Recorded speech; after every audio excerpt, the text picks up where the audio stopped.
அனைவருக்கும் வணக்கம். இப்போ நம்ம வந்து மேக்ஸ் வந்து டேர்ம் வைஸ் கிளாஸ் வைஸ் வந்து பார்க்கலாம். இப்போ ஃபர்ஸ்ட்லேருந்து புக்கில் இருக்கிறத லைன் பை லைன் நம்ம டெட்டுக்கு பார்த்தோம் அப்படின்னா நமக்கு வந்து சிக்ஸ்த்து பேப்பர் 2க்கு பார்த்தீங்கன்னா 6 to 8 நம்ம தரவா இருந்தாலே நம்ம கண்டிப்பாக 30க்கு 25 கண்டிப்பாக எடுக்க முடியும். ஸோ 6 to 8 நம்ம தரவு பண்ணால் போதும். அதுக்கு நம்ம வந்து புக்கை ஃபஸ்ட்டு லைன் பை லைன் நம்ம பார்க்கணும். ஸோ நம்ம ஃபஸ்ட்டு இப்போ 6th ஸ்டார்ட் பண்ணிக்கலாம். 6th ஃபஸ்ட்டு டேர்ம் பார்த்தீங்கன்னா நமக்கு ஃபஸ்ட்டு டேர்மில் 6th என்ன கொடுத்துருக்காங்க அப்படின்னு பார்த்தீங்கன்னா எண்ணியல் தான். ஸோ இந்த எண்ணியல் பற்றி தான் ஃபஸ்ட்டு நம்ம பார்க்க போகிறோம். ஓகேங்களா? ஸோ இதில் வந்து எண்ணியல் எடுத்துக்கிட்டோன்னா இந்த எண்களில் வந்து நமக்கு இங்கே வந்து சிறிய எண் பெரிய எண் நமக்கு இங்கே கற்றல் நோக்கத்திலே கொடுத்துருவாங்க எதை பற்றிலாம் பார்க்க போகிறோம் அப்படின்ட்டு. அப்போ இதில் எதை பற்றிலாம் நம்ம பார்க்க போகிறோம் அப்படின்னு பார்த்தீங்கன்னா பெரிய எண்களை வந்து புரிஞ்சுக்க போகிறோம். அப்புறம் பெரிய எண்களை வந்து ஒப்பிட போகிறோம், வரிசைப்படுத்த போகிறோம், அப்புறம் தோராய மதிப்பு கண்டுபிடிக்க போகிறோம், அப்புறம் 4 அடிப்படை செயல்பாடுகளை கொண்டு கணக்கு தீர்க்க போகிறோம். கூட்டல், கழித்தல், பெருக்கல், வகுத்தல். அதுக்கடுத்து பார்த்தீங்கன்னா முழு எண்களினுடைய பண்புகளை புரிஞ்சுக்க போகிறோம். ஸோ இதுதான் வந்து நமக்கு ஃபர்ஸ்ட் டேர்மில் 6th ஸ்டாண்டர்டில் கொடுத்துருக்குறாங்க. ஸோ நமக்கு இதில் எதெல்லாம் வந்து முக்கியமோ அது மட்டும் நம்ம லைனாக அப்படியே பார்த்துட்டு போயிடலாம். இப்போ எங்கும் கணிதம் அன்றாட வாழ்வில் எண்கள். ஸோ இதை பார்த்தீங்கன்னா இப்போ தமிழ்நாட்டில் பார்த்தீங்கன்னா ஏறத்தாழ 26,345 சதுர கிலோமீட்டர் வந்து என்னவா இருக்குதுன்னா வனப்பகுதி இருக்குது அப்படின்னு கொடுத்துருக்குறாங்க. அதே மாதிரி பால்வெளி திறல்ல ஏறத்தாழ எவ்வளோ கோடி விண்மீன்கள் இருக்கு அப்படின்னா 20,000 கோடி விண்மீன்கள் வந்து நம்மளுடைய பால்வெளி திறல்ல இருக்குது அப்படின்னு கொடுத்துருக்குறாங்க. அடுத்த கண்டென்ட் என்னன்னா தொடரி மற்றும் முன்னி. தொடரி அப்படின்னாலே தொடர்ந்து வர்றது. சரிங்களா?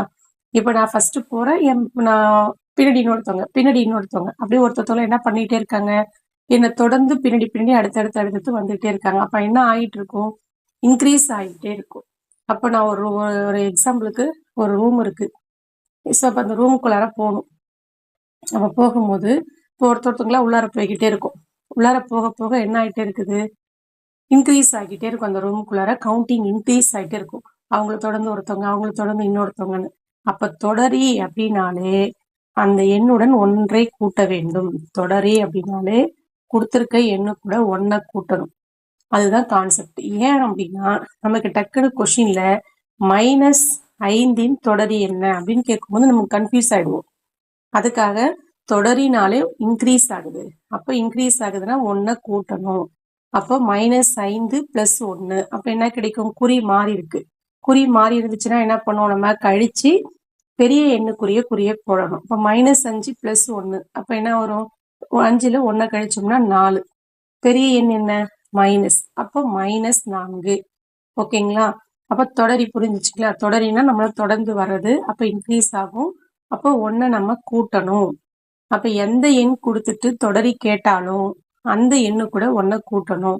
இதுவே 5 தொடரி அப்படின்னு சொல்லிட்டாங்கன்னா 5 + 1 6 அவ்வளவுதான். சரிங்களா? அப்ப முன்னி. இப்ப முன்னினா என்ன பண்ணணும், முன்னி அப்படின்னா நமக்கு முன்னாடி இருக்கிறது.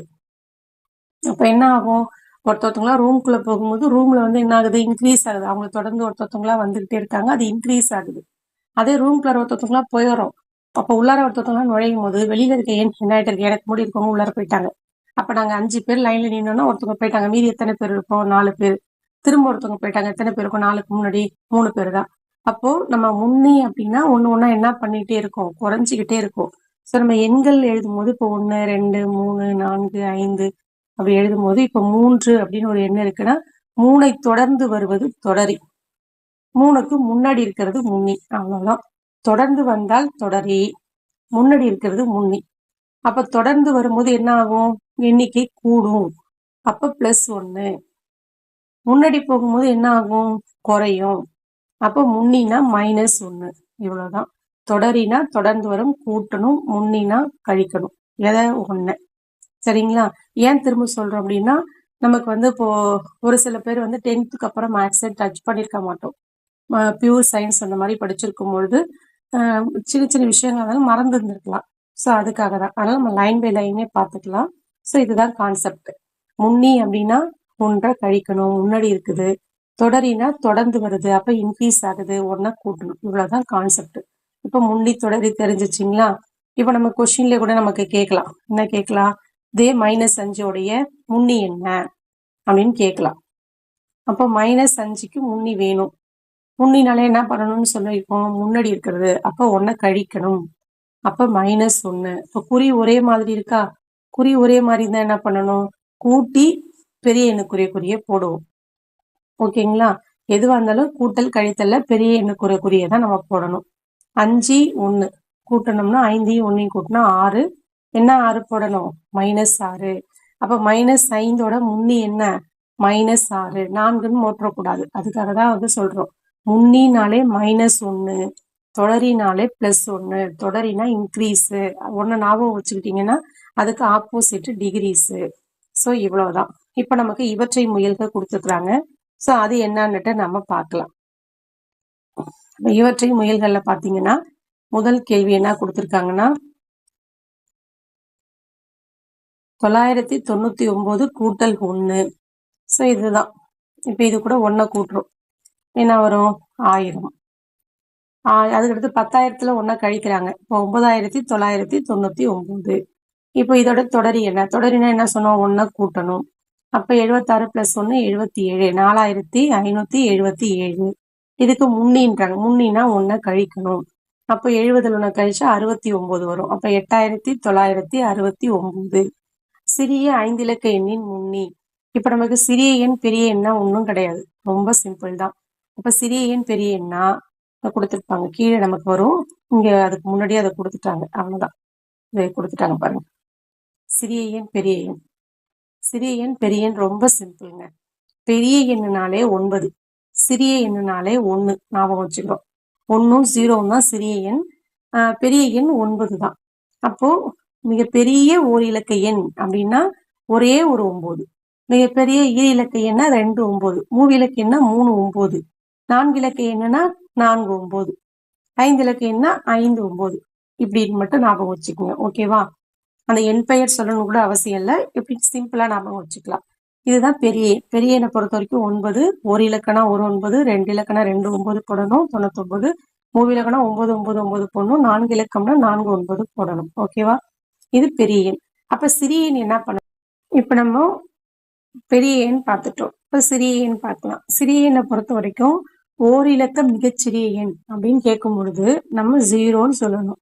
அதே வந்து ஓர் இலக்க மிகச்சிறிய இயல் எண் அப்படின்னு கேட்டாங்கன்னா 1 சொல்லணும். சரிங்களா? நமக்கு மிகப்பெரிய எண் பொறுத்த வரைக்கும் எந்த ஒரு இதுவும் கிடையாது. பெரிய எண்ணாலே ஓர் இலக்கம்னா ஒரு 9 போடணும். ஈர் இலக்கம்னா 9 9, மூவி இலக்கம்னா 9 9, 3 9 போடணும். பெரிய எண்ணை பொறுத்த வரைக்கும். சிறிய எண்ணை பொறுத்த வரைக்கும் என்ன செய்யணும்னா, நமக்கு ஓர் இலக்கம் மட்டும்தான் டவுட். ஓர் இலக்கத்தை பொறுத்த வரைக்கும் ஜென்ரலா ஓர் இலக்க சிறிய எண் அப்படின்னு கேட்டாங்கன்னா நம்மளுடைய முழு எண்கள்ல எதுதான் மிகச்சிறிய ஒரு இலக்க எண்ணா 0 தான். சரிங்களா? அதனால 0 தான் ஆன்சர். இப்போ இதுவே வந்து ஓர் இலக்க மிகச்சிறிய இயல் எண் அப்படின்னு சொல்லிட்டாங்கன்னா 1 தான். ஏன் அப்படின்னா இயல் எண்கள் எதுலதான் தொடங்கும்? 1 1 2 3 4 5 இப்படிதான் தொடங்கும். ஸோ இதுல சிறிய எண்ணும் போது 1 தான். அதே முழு எண்கள்னும் போது நமக்கு 0ன்னு ஆரம்பிக்கும். 0 1 2 3 இது முழு எண். அப்ப முழு எண்ணும் போது அப்ப நமக்கு வந்து 0. அப்ப ஜென்ரலா கேட்டாங்கன்னா 0 போடணும். ஸ்பெசிபிக்கா மென்ஷன் பண்ணியிருந்தாங்கன்னா இயல் எண் அப்படின்னா நம்ம 1 தான் போடணும். ஓர் இலக்க மிகச்சிறிய எண் அப்படின்னா 0 போடணும். ஓர் இலக்க மிகச்சிறிய இயல் எண் அப்படின்னு கேட்டாங்கன்னா 1 போடணும். ஸோ இந்த ஓர் இலக்கத்துல மட்டும்தான் இந்த மாதிரி இருக்கும். இப்ப ஈர் இலக்கத்தை பொறுத்த வரைக்கும் எந்த ஒரு கன்ஃபியூஷனும் கிடையாது. சரிங்களா? ஈர் இலக்கத்தை பொறுத்த வரைக்கும் மிகச்சிறிய ஈர் இலக்க எண் அப்படின்னு கேட்டாங்கன்னா 1 போட்டுட்டு 2 இலக்கமா ஒரு இலக்கத்துக்கு 1 போட்டோமா இன்னும் எத்தனை இலக்கம் குறையுது? ஒரு இலக்கம் குறையுது. அப்ப 0. சரிங்களா? 10. அப்போ மிகச்சிறிய ஈர் இலக்க எண் போட்டோம். மிக சிறிய 3 இலக்கம் வேணும்னா 1 போட்டுட்டோம். 3 இலக்கம், ஒரு இலக்கம் போட்டுட்டோம். இன்னும் எத்தனை இலக்கம் குறையுது? 2 இலக்கம்.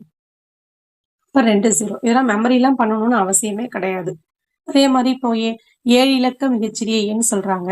அப்ப 7 இலக்க மிக சிறிய எண். சிறிய எண்ணாலே 1 0 ஞாபகத்துக்கு வந்துடணும். அப்ப 7 இலக்க மிக சிறிய எண். முதல்ல 1 போட்டோம். 7 இலக்கத்துல ஒரு இலக்கம் போட்டோம். மீதி எத்தனை இலக்கம் இருக்கும்? 6 இலக்கம். அப்ப இங்க நம்ம 6 0 போடணும். சரிங்களா? இவ்வளவுதான் மிகப்பெரிய எண், மிகச்சிறிய எண். இப்ப இந்த கொஸ்டின்ல பாத்தீங்கன்னா சிறிய 5 இலக்க எண்ணின் முன்னி. முதல்ல நம்ம சிறிய 5 இலக்க எண்ணை எழுதணும். சிறியன்ட்டாங்க. அப்ப 1 0 தான். 1 போட்டாச்சு. 5 இலக்கத்துல ஒரு இலக்கம் ஃபில் பண்ணிட்டோம். மீதி எத்தனை இலக்கம்? 4 இலக்கம். அப்போ இங்க 4 பூஜ்ஜியம் போடணும். ஓகேங்களா? 10,000. முன்னின்றாங்க. முன்னினாலே என்னது? முன்னாடி இருக்கிறது. அப்போ 1 கழிக்கணும். இப்ப 10,000த்துல 1 கழிக்கிறோம். அப்ப என்ன கிடைக்கும்? 9,999. ஓகேங்களா? ஸோ இவ்வளவுதான். இப்ப நமக்கு பெரிய எண் எப்படி உருவாக்கணும், சிறிய எண் எப்படி உருவாக்கணும் நம்ம இங்க சொல்லிட்டோம். ஸோ அதனால இதை நம்ம விட்டுட்டு நெக்ஸ்ட் போயிடலாம். இப்ப அடுத்து பாத்தீங்கன்னா நமக்கு இங்க இவற்றை முயல்க அப்படின்னு கொடுத்துருக்காங்க. அதுக்கப்புறமேல்ட்டு மேல குறிப்பு கொடுத்துருக்காங்க. இந்த பாக்ஸ் கொடுத்துருக்கிறது தெரிந்து கொள்வோம், குறிப்பு, இவற்றை முயல்க, இதெல்லாம் நம்ம கண்டிப்பா பார்க்கணும். இப்ப இதற்கு வந்து குறிப்பு பாத்தீங்கன்னா, எண்களின் மதிப்பு அதிகமாகும் போது இலக்கங்களின் எண்ணிக்கையும் இடமதிப்பும் காணுவது கடினம். பெரும்பாலான நேரங்களில் லட்சம் மற்றும் கோடியை பூஜ்ஜியங்களால் விரித்து எழுதுவதற்கு பதிலாக சொற்களை பயன்படுத்துகிறோம். இருப்பினும் தேவையெனில் பெரிய எண்களின் சரியான மதிப்பையும் எழுதுதல் வேண்டும்.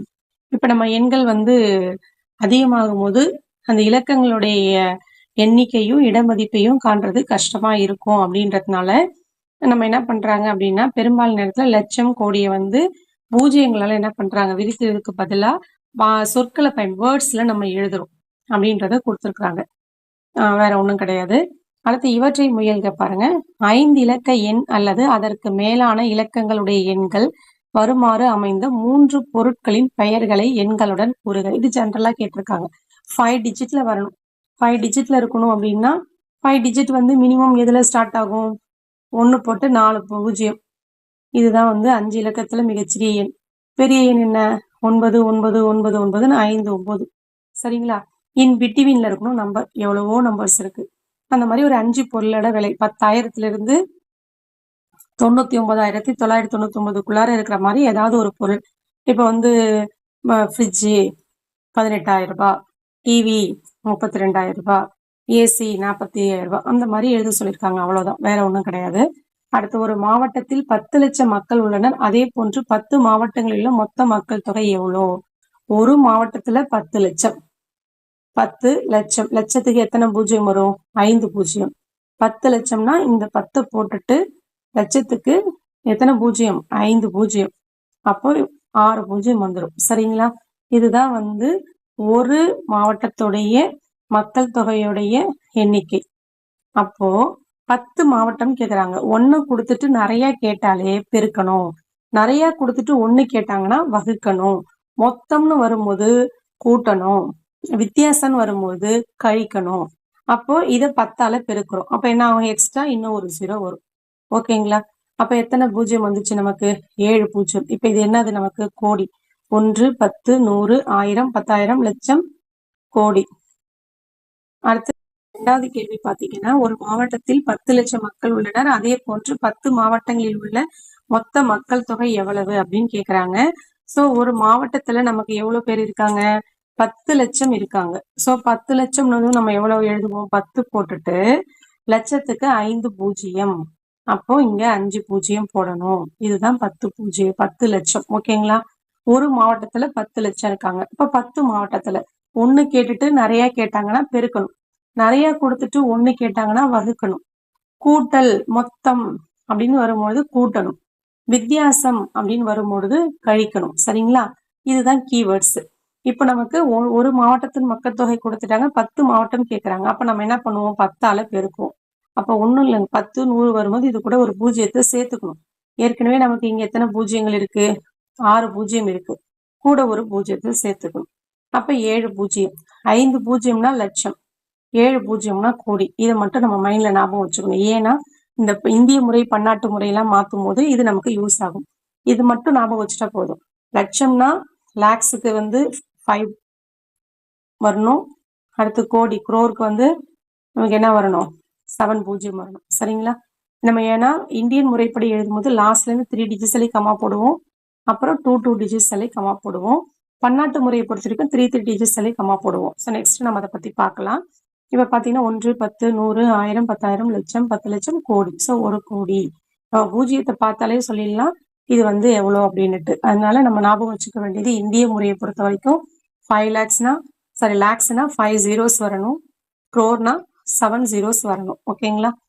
அடுத்து தேர்டு கொஸ்டின், இவற்றை முதலில் என்ன கொடுத்திருக்காங்கன்னா, அரசானது கல்விக்காக குறிப்பிட்ட ஒரு மாவட்டத்திற்கு ஒவ்வொரு மாதமும் 2 கோடியை செலவு செய்கிறது எனில் 10 மாதத்தில் செலவிடப்படும் மொத்த தொகை ஒரு மாசத்துக்கு 2 கோடி. சரிங்களா? அப்ப 10 மாசத்துக்கு 2 கோடி இன்ட்டு 10. அப்ப எவ்வளவு வரும்?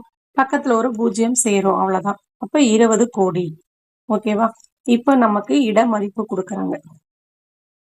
அடுத்த ஹெட்டிங் பாத்தீங்கன்னா, சோ இந்த இட மதிப்புல தான் நமக்கு வந்து இந்திய முறை, பன்னாட்டு முறை கொடுக்குறாங்க. சோ இதுல வந்து இந்திய முறை பொறுத்த வரைக்கும் நம்ம சொன்னோம் இல்லைங்களா? இந்திய முறை பொறுத்த வரைக்கும் நம்ம லாஸ்ட்ல இருந்து பிரிச்சுட்டு வரும் பொழுது லாஸ்ட்ல மட்டும் 3 இலக்கம் பண்ணுவோம். இந்த பாருங்க, 3 இலக்கம் தள்ளி கமா போடுவோம். அதனாலதான் இது ஒரு செட்டா பிரிச்சிருக்காங்க. அப்புறம் அதுதான் ஒன்றுகள், அடுத்து ஆயிரங்கள், லட்சங்கள், அப்புறம் கோடிகள். ஓகேங்களா? அப்ப ஃபர்ஸ்ட் மட்டும்தான் 3 வரும் இந்திய முறையில. பன்னாட்டு முறையில எல்லாமே 3 தான், வேற ஒண்ணுமே கிடையாது. அப்போ ஒன்றுகள் 1, 10, 100. அதுக்கப்புறம் என்ன வரும்? 1000, 10,000, லட்சம், 10 லட்சம், கோடி, 10 கோடி. அவ்வளவுதான். அப்ப நமக்கு வந்து என்ன தெரிஞ்சுக்கணும்னா, லட்சம் அப்படின்னா எத்தனை 0? 5. கோடி அப்படின்னா 7 0. இதை மைண்ட்ல வச்சுட்டாலே நம்ம போட்டுடலாம். அப்ப ஃபர்ஸ்ட் இருக்கிற 3ம் ஒன்றுகள் பிரிவை சார்ந்தது. அடுத்து இருக்க 1000ம் 10,000ம் 1000 பிரிவை சார்ந்தது. லட்சம் 10 லட்சம் லட்சம் பிரிவை சார்ந்தது. கோடி 10 கோடி பாத்தீங்கன்னா கோடி பிரிவை சார்ந்தது. அவ்வளவுதான், வேற ஒண்ணும் கிடையாது நமக்கு. இப்ப பாத்தீங்கன்னா எடுத்துக்காட்டு, சூரியனுக்கும் பூமிக்கும் இடையே உள்ள தூரம் ஏறக்குறைய கொடுத்துட்டாங்க. இதனை இந்திய முறையில் காற்புள்ளியை பயன்படுத்தி படிக்க மற்றும் எழுதுக. நமக்கு அந்த கமா போட்டாதான் கரெக்டா படிக்க முடியும். சோ அப்ப வந்து ஃபர்ஸ்ட் நம்பரை எழுதிக்கிறோம். இந்த நம்பரை என்ன பண்ண போறோம்? நம்ம காற்புள்ளி கமா போட போறோம். சரிங்களா? புள்ளினா புள்ளி, காற்புள்ளினா கமா. அப்ப வந்து ஃபர்ஸ்ட்ல நம்ம இந்திய முறைப்படி என்ன பண்ணுவோம்? கடைசில இருந்து 3 டிஜிட் சொல்லி கமா, அப்புறம் 2, அப்புறம் 2, அப்படிதான் பிரிக்கணும்.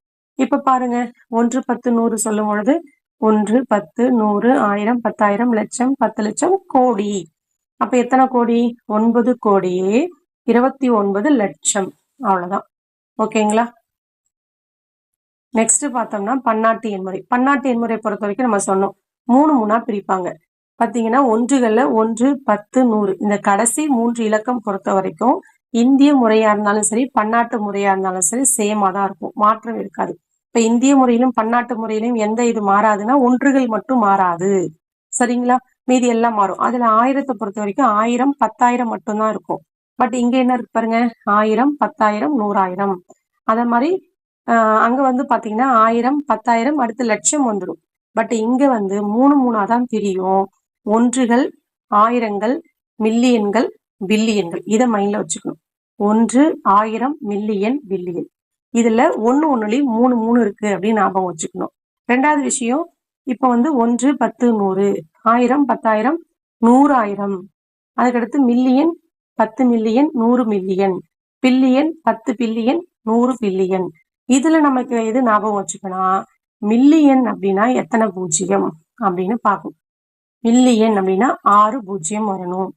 ஈஸியா ஞாபகம் வச்சுக்கலாம். எப்படின்னா 3 3ஆ தானே பிரியுது. அப்போ ஃபர்ஸ்ட் ஒரு 3 பூஜ்ஜியம் ஒன்றுகள்ல வந்துடும். அப்புறம் 1000த்துல ஒரு 3 பூஜ்ஜியம் வந்துடும். அதுக்கப்புறம் தானே ஒன்றுகள், ஆயிரங்கள், அப்புறம் தான் மில்லியன். அப்ப மில்லியனுக்கு எத்தனை பூஜ்ஜியம் வந்துடும்? 6 பூஜ்ஜியம் வந்துடும். இப்ப பில்லியன் அப்படின்னு சொல்லும் பொழுது அப்போ ஒன்றுகள்ல ஒரு 3 பூஜ்ஜியம் வரும். 3 இடம் இருக்கு. அடுத்து 1000த்துக்கு ஒரு 3, 1000த்துக்கு அடுத்து என்ன வரும்? மில்லியன். அப்ப மில்லியனுக்கு ஒரு 3. அப்ப மொத்தம் எத்தனை பூஜ்ஜியம் வரும்? 9. அப்ப மில்லியனுக்கு 6, பில்லியனுக்கு 9. மில்லுக்கு அப்புறம் தான் பில்லு. நம்ம இங்க இருந்து மில்லுக்கு போய் தான் என்ன பண்ணுவோம்? பில்லு போடுவோம். சரிங்களா? அப்படின்னு ஞாபகம் வச்சுக்கோங்க. அப்ப மில்லியன் ஃபர்ஸ்ட் வருமா, பில்லியன் ஃபர்ஸ்ட் வருமா அப்படின்னா மில்லியன் தான். மில்லுக்கு போகாம போயிட்டு பில்லு போட முடியுமா? முடியாது. நம்ம மில்லுக்கு போயிட்டு தான் அரைக்கிறதுக்கு பில்லு போடுவோம். இப்ப மில்லுக்கு அப்புறம் தான் பில்லு வரணும். அப்ப மில்லியனுக்கு அப்புறம் தான் பில்லியன் வரணும். ஓகேங்களா? எதுவும் டவுட் இல்லையே? இப்ப நமக்கு வந்து ஈக்குவல் பண்ண சொல்லுவாங்க. பன்னாட்டு முறையையும் இந்திய முறையையும் வந்து பன்னாட்டு முறையில வந்து 1 மில்லியன் அப்படின்னா இந்திய முறையில எவ்வளோ அப்படின்னு கேட்பாங்க. அப்ப பன்னாட்டு முறையில 1 மில்லியன். அப்ப 1 போட்டு மில்லியன்னா எத்தனை பூஜ்ஜியம்? 6 பூஜ்ஜியம். அதை போட்டுடணும் முதல்ல. போட்டுட்டு இந்திய முறைப்படி கமாவை போடணும். அவ்வளவுதான். இந்திய முறைப்படி கமா எப்படி போடுவோம்? கடைசில இருந்து 3 இலக்கம் தள்ளி கமா போடுவோம். அப்புறம் 2 2 போடுவோம். ஓகேங்களா? இப்ப பாருங்க, 1, 10, 100, 1000, 10,000, லட்சம், 10 லட்சம். அவ்வளவுதான். சோ 10 லட்சம். அப்ப வந்து 1 மில்லியன் அப்படிங்கிறது எதுக்கு சமம்? 10 லட்சத்திற்கு சமம். சரிங்களா? அதுக்காக தான் இந்த 0வை ஞாபகம் வச்சுக்கோங்க அப்படின்னு சொல்றது. ஓகேவா? இப்போ அடுத்த எடுத்துக்காட்டு 1.2. சூரியனுக்கும் பூமிக்கும் இடையே உள்ள தூரம் ஏற்கனவே அங்க கொடுத்திருந்தாங்களா, அதை தான் திரும்பவும் கொடுத்துருக்காங்க. பட் ஆனா அது வந்து இந்திய முறைப்படி எழுதணும். இப்ப இங்க என்ன செய்ய சொல்றாங்கன்னா, அது பன்னாட்டு முறைப்படி எழுத சொல்றாங்க. நம்ம பன்னாட்டு முறைனா என்ன செய்யணும்னு சொல்லியிருக்கோம், லாஸ்ட்ல இருந்து 3 டிஜிட்ஸ் சொல்லி கமா போடணும். அப்ப இங்க ஒரு 3 டிஜிட்ஸ் சொல்லி கமா, இங்க ஒரு 3 டிஜிட்ஸ் சொல்லி கமா, மீதி அப்படியேதான் இருந்துரும். இப்ப பாருங்க, ஃபர்ஸ்ட் 3 ஒன்றுகளா, அடுத்து ஆயிரங்களா, ஆயிரத்துக்கு அடுத்து நமக்கு என்ன வரும், மில்லியன். மில்லுக்கு போவோம், மில்லியன். அப்ப 92 மில்லியன். ஓகேங்களா? 92 மில்லியன். நெக்ஸ்ட் பக்கத்துல என்ன இருக்கு, ஆயிரம். எத்தனை ஆயிரம், 900. நமக்கு 9 வருதுன்னா 8 வந்துச்சுன்னா 800 சொல்லிடுவோம். இங்கிலீஷ்ல 900 சொல்லிடுவோம். தமிழ்ல மட்டும்தான் அதை என்னன்னு எழுதுவோம், 900. 92 மில்லியன் 900 ஆயிரங்கள். ஓகேங்களா? 900ன்றது ஆயிரம் கிடையாது, 900ன்றது அந்த 900 சொல்றது, 900 ஆயிரங்கள். அதனால 900 ஆயிரங்கள். ஓகேங்களா? இப்ப 800 இருந்துச்சுன்னா 800 ஆயிரங்கள் அப்படின்னு எழுதுவோம். இந்த 900 வரும்போது மட்டும் கன்ஃபியூஸ் ஆகாத பாத்துங்க. 900ன்றது 900 மென்ஷன் பண்ணுது. அந்த 900ன்றது எந்த பிளேஸ்ல இருக்கு, ஆயிரங்கள் இடத்துல இருக்கிறதுனால 900 ஆயிரங்கள். ஓகேவா? இப்ப இங்க இந்திய முறையையும் பன்னாட்டு முறையும் ஈக்குவல் பண்ணி கொடுத்துருப்பாங்க. அதுதான் முதல் 3 இலக்கம் ரெண்டுத்துலயும் காமனா இருக்கும். அப்புறம் எல்லாம் பாருங்க, இங்க ரெட் லைன் கூட இங்க வருது, இது இங்க வருது. சோ அப்ப நமக்கு இதெல்லாம் நம்ம மெமரி பண்ண வேண்டிய எல்லாம் அவசியமே கிடையாது. நான் சொன்ன மாதிரி இதுல இருந்து இதை மாத்தணும்னா அதோடைய இப்ப ஒரு பில்லியன் இல்ல 100 பில்லியன் எவ்வளோ அப்படின்னு கேட்டாங்கன்னு வச்சுங்களேன், 100 பில்லியன் இல்ல 100 மில்லியன் எவ்வளோ அப்படின்னா 100 மில்லியன் எவ்வளோன்னு நம்ம பார்க்கணும். அப்ப 100 மில்லியன்னா 100 போட்டுரும். மில்லியனுக்கு எத்தனை சைபர் சொன்னோம், 6 சைபர் சொன்னோம். 100க்காக 100 போட்டுட்டோம். மில்லியன்றதுனால 100 பக்கத்துல 6 பூஜ்ஜியம் போடுறோம். இது என்ன முறை, பன்னாட்டு முறை. இப்ப இந்திய முறைன்னும் போது நம்ம கமாவை மாத்தி எழுதுவோம். அப்ப கமாவை மாத்தோம்னா கடைசில இருந்து 3 டிஜிட் சொல்லி கமா அப்படியேதான் இருக்கும். சரிங்களா? அப்ப அடுத்து என்ன வரும், 3 டிஜிட் சொல்லி கமா அப்படியேதான் இருக்கும். அப்புறம் 2 டிஜிட் சொல்லி கமா போடுவோம் இல்லைங்களா? அப்ப இப்படி போடுவோம். இப்ப நம்ம வந்து இந்திய முறையில சொல்லி பாருங்க, 1 10 100 1000 10,000 லட்சம் 10 லட்சம் கோடி 10 கோடி அவ்வளவுதான். சோ 10 கோடி முடிஞ்சு போச்சு இல்லையா? இது ஒன்றுகள், இது ஆயிரங்கள், இது லட்சங்கள், இது என்னது கோடிகள். அப்ப இங்க எத்தனை கோடி, 10 கோடி முடிஞ்சு. அப்ப வந்து நமக்கு வந்து இங்க வந்து 100 மில்லியன் 100 மில்லியன் அப்படிங்கிறது எதுக்கு சமம் அப்படின்னா 10 கோடிக்கு சமம் அப்படின்னு நாமளே எழுதிக்கலாம். இந்த அட்டவணையை மனப்பாடம் பண்ண வேண்டிய அவசியம் இல்லை. பூஜ்ஜியங்களை மட்டும் நீங்க தெரிஞ்சுக்கிட்டா நீங்களே எழுதிக்கலாம். ஸோ இவ்வளவுதான். ஸோ நெக்ஸ்ட் பாத்தீங்கன்னா பெரிய எண்களின் இடமதிப்பு.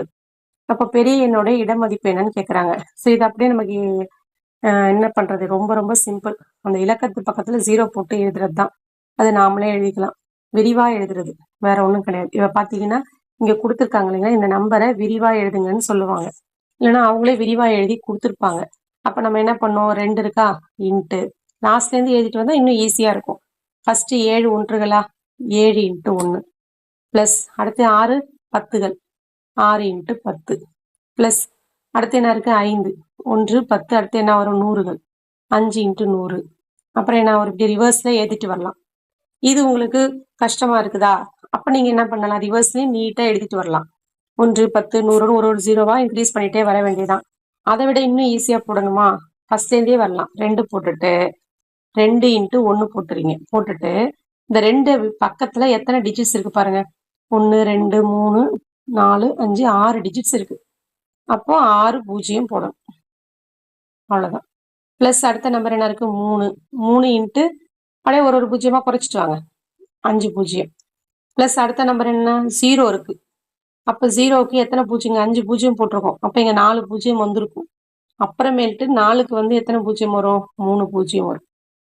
அந்த இங்க வந்து ஒரு இலக்கம் 0 அப்படின்னா அதோடைய அதுக்கும் 0 உண்டு, அதுக்கும் இடமதிப்பு உண்டு அந்த இடத்துல, அதுதான் அர்த்தம்.